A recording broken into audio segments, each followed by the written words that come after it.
बच्चों नमस्कार, शिवाजी की पाठशाला में आपका स्वागत है। बच्चों एक और क्रियाकलाप के साथ मैं आपके साथ हाजिर हूँ, जिसमें मैं आपको बताऊंगा भौतिक परिवर्तन और रासायनिक परिवर्तन में क्या अंतर है। देखिए क्रियाकलाप शुरू करते हैं। गर्म जल से भरे डब्बे पर ठंडा पानी डालना भौतिक परिवर्तन है। ठीक है, एक डब्बा है, गर्म जल से भरा हुआ है, उसमें हमने पानी डाला तो ये भौतिक परिवर्तन है। जबकि सोडियम पर ठंडे पानी की क्रिया क्या है, एक रासायनिक परिवर्तन है। तो दोनों की दोनों करते हैं हम दोनों एक्सपेरिमेंट। सबसे पहले हम क्या करेंगे, एक टीन का डब्बा लेंगे बच्चों, उसमें पानी लेंगे और पानी लेने के बाद उसको गर्म करेंगे। क्या करेंगे, इसको इतना गर्म करेंगे पानी उबलने लगे। फिर इसको क्या करेंगे, लौ से हटा लेंगे और उस पर ढक्कन को लगा देंगे अच्छी तरीके से। क्या करना है हमने, लौ से हटाकर तुरंत ढक्कन को अच्छी तरह से बंद करेंगे और उसके ऊपर ठंडा पानी डाल देंगे। ठंडा पानी देखिए डाला, पहले हमने इसको गर्म किया, पानी भर के ढक्कन लगा दिया और ढक्कन लगाने के बाद इस पर ठंडा पानी डाल दिया। इसका क्या हाल हो गया, चिपक गया, ये पिचक गया, पिचक देख रहे हैं आप, हाल बेहाल हो गया बेचारे का। डब्बा इधर उधर से पिचक जाता है और ये भौतिक परिवर्तन है। ढक्कन खोलकर अंदर से पीट कर यानी कि ठोक पीट कर कुछ सीमा तक हम डब्बे को पूर्व स्थिति में प्राप्त कर सकते हैं या इसको लाया जा सकता है। जैसे ये पहले पिचका और पिचकने के बाद हम इसमें से पानी निकाल देंगे और इसको हथौड़ी से पीट कर सही कर देंगे। इसका मतलब डब्बा जैसा था वैसा हो जाएगा। बिल्कुल वैसा नहीं होगा, लेकिन फिर भी वैसा उसकी शेप हल्की फुल्की आ जाएगी। लेकिन हमने इस डब्बे को फिर दोबारा गोल कर दिया। अब सोडियम का एक छोटा सा टुकड़ा लेंगे, इस पर फिल्टर पेपर पे लेते हैं और इसे चिमटी की सहायता से कहाँ डालेंगे, जल से भरे बीकर में डाल देंगे। ठीक है, देखिए यहाँ पे ये चिमटी की सहायता से हमने जल के बीकर डाल रहे हैं। ठीक है, अब क्या होता है, अवलोकन करेंगे, ऑब्जर्वेशन करते हैं। क्या ठोक पीट कर सोडियम के टुकड़े को पुनः प्राप्त कर सकते हैं?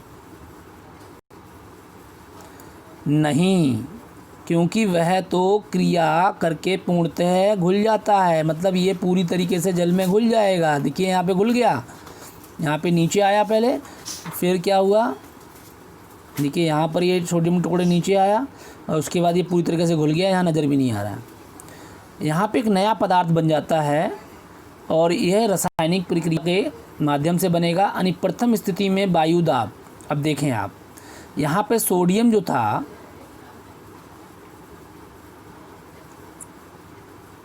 तो बच्चों यहाँ पे आपने देखा जो सोडियम था वो घुल गया और घुलने के बाद हम इसको पुनः प्राप्त नहीं कर सकते।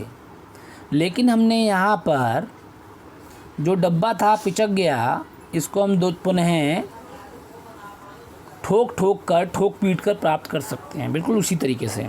ठीक है, तो यहाँ पर आप देखिए प्रथम स्थिति में क्या था, वायु दाब के कारण डब्बा पिचक गया था। वायु दाब के कारण क्या, क्योंकि जो डब्बे के अंदर की वायु थी वो हमने गर्म कर करके तो बाहर निकाल दी, उसके अंदर तो वायु रही नहीं, हमने ढक्कन लगा दिया। उसके बाद जब हमने उसके ऊपर पानी डाला तो जो बाहर का वायु दाब था उसकी वजह से वो डब्बा पिचक गया, क्योंकि अंदर का वायु दाब कम था, बाहर का वायु दाब ज़्यादा था, जिसके कारण क्या हुआ, वो डब्बा पिचक गया, अंदर वायु थी नहीं।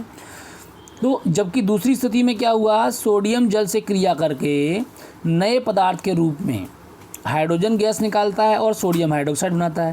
यानी कि जब जल में हमने सोडियम को डाल दिया तो हमें सोडियम हाइड्रोक्साइड मिल गया और यहाँ से हाइड्रोजन गैस भी बनेगी। और ये सोडियम हाइड्रोक्साइड को ही हम कास्टिक सोडा भी बोलते हैं और इसका इस्तेमाल कई जगह किया जाता है। ठीक है, इसका इस्तेमाल डिटर्जेंट में, साबुन बनाने में और तमाम यानी कि कई तरह की मेडिसिन्स बनाने में, कई जगह इसका इस्तेमाल किया जाता है। बहुत ही व्यापक इसका इस्तेमाल करते हैं हम लोग सोडियम हाइड्रोक्साइड का। ठीक है, तो ये जो हम देख रहे हैं कि सोडियम जो धातु है हमारी, सोडियम धातु बहुत क्रियाशील होती है, इसीलिए इसको मिट्टी के तेल में रखा जाता है। किस में रखा जाता है, मिट्टी के तेल में। इसको खुले में नहीं रखते, इसको हाथ में रख दो तो हाथ जल जाएगा आपका। ठीक है, तो इसलिए चिमटी की सहायता से इसको उठा के आराम से इसमें बीकर में डालना है और ये बीकर का जो पानी होगा वो गर्म हो जाएगा बहुत तेज़ी से। ठीक है, इसमें घूमता रहेगा इधर उधर और धीरे धीरे क्या होगा, पूरे पानी को ये गर्म भी कर देता है। तो यहाँ पर आपने ये देखा कि हम यहाँ से दोबारा से सोडियम हाइड्रोक्साइड से हम सोडियम को प्राप्ति नहीं कर पा रहे। ठीक है, लेकिन वहाँ डब्बा पिचक गया था और डब्बे को हमने दोबारा ठीक कर दिया, तो यहाँ पे एक नए पदार्थ की क्या हो गया, नया पदार्थ बन गया और हाइड्रोजन गैस भी बन रही है। तो इसलिए ये तो हो गया रासायनिक परिवर्तन, लेकिन डब्बे का पिचकना क्या था, ये हो गया हमारा भौतिक परिवर्तन। ठीक है बच्चों, और नेक्स्ट क्लास में हम लोग एक और क्रियाकलाप के साथ आपके साथ होंगे, जिस क्रियाकलाप में क्या होगा, अच्छा इसमें एक चीज़ और है आपको जो मैं बता देता हूँ, कुछ और भी जाने, इसको देख लीजिए, फिर हम नेक्स्ट क्रियाकलाप में आपको नेक्स्ट क्लास में बताएंगे। देखिए, गंदे जूते पर जब हम पॉलिश लगाकर थोड़ा सुखाकर ब्रश से रगड़ देते हैं तो पॉलिश की मोम के कारण उसकी सतह पर क्या होती है, सतह एक समान हो जाती है, यानी चिकनी हो जाती है और वो चमकने लगती है। भाई हमने जूते को लिया, उस पर पॉलिश लगाई और उसको ब्रश कर दिया, उसके बाद क्या होगा, वो चमकने लगता है, क्योंकि उसके ऊपर एक परत बन जाती है, ठीक है, सतह बन जाती है पॉलिश की। और जब तुम वापस स्कूल से घर आते हो तो क्या घर जाते हो तो जूते पर, रास्ते पर जो धूल मिट्टी होती है या पानी होता है, वो आदि के जूते की सतह पर क्या होता है, वो असमान कर देता है जूते की सतह को, यानी जूते की सतह को खुरदुरा कर देता है, ठीक है। और फिर क्या होता है, पुनः बदरंग हो जाता है वो, है ना, अजीब, अच्छा नहीं लगता देखने में। अतः जूते पर पॉलिश से चमकाना एक भौतिक परिवर्तन है। हम दोबारा जूते को चमका लेंगे, भाई वो बदरंग हो गया तो क्या हुआ, दोबारा पॉलिश लगाओ, दोबारा चमका लो। तो कहने का मतलब जूते का चमकना एक भौतिक परिवर्तन हुआ। क्यों? क्योंकि जूता चमका पहले, वो फिर धूल मिट्टी के कण उसके ऊपर बैठे और उसकी सतह फिर दोबारा ख़राब हो गई, खुरदुरी हो गई, और फिर हमने उस पर पॉलिश लगाई और फिर चमका लिया। तो जूते का चमकना यहाँ पे क्या है, एक भौतिक परिवर्तन है। लेकिन इसी प्रकार अधिकांश बरसात के समय रात्रि में जो जुगनू चमकता है बच्चों, वो रासायनिक परिवर्तन के कारण चमकता है। क्योंकि जुगनू के पेट में क्या होता है, उसके अंदर बहुत सारे रसायन होते हैं, जिसमें क्या होता है, एक सबसे, देखिए कितने रसायन होते हैं, 1 2 3 4, ये रासायनिक प्रक्रिया, और ये आपस में क्या करते हैं, अपक्रिया करते हैं। और इसी अपक्रिया के कारण क्या होता है, वो जो है जुगनू के अंदर जो है रोशनी प्रकट होने लगती है, रोशनी जलती है, चमकने लगता है जुगनू।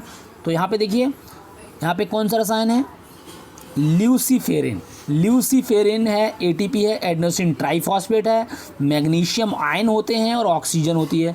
ये सब के सब आपस में अपक्रिया करते हैं, परस्पर रासायनिक क्रिया करते हैं, और रासायनिक क्रिया होने के बाद जुगनू जो होता है वो चमकने लगता है। तो इसमें बहुत ही इम्पॉर्टेंट जो रसायन है वो है ल्यूसीफेरिन। क्या नाम है इसका, ल्यूसीफेरिन। इसको याद रखना है, ठीक है। जुगनू के अंदर, जो जुगनू को चमकने में कौन से रसायन जो होते हैं वो सहायक होते हैं चमकाने में, तो एक तो ल्यूसीफेरिन होता है, एटीपी, मैग्नीशियम आयन, और इसके अलावा ऑक्सीजन, ठीक है। ये कुछ और था महत्वपूर्ण जानकारी जो मुझे आपको देनी थी। तो आज के लिए इतना बहुत है बच्चों। थैंक यू वेरी मच बच्चों फॉर वॉचिंग दिस वीडियो।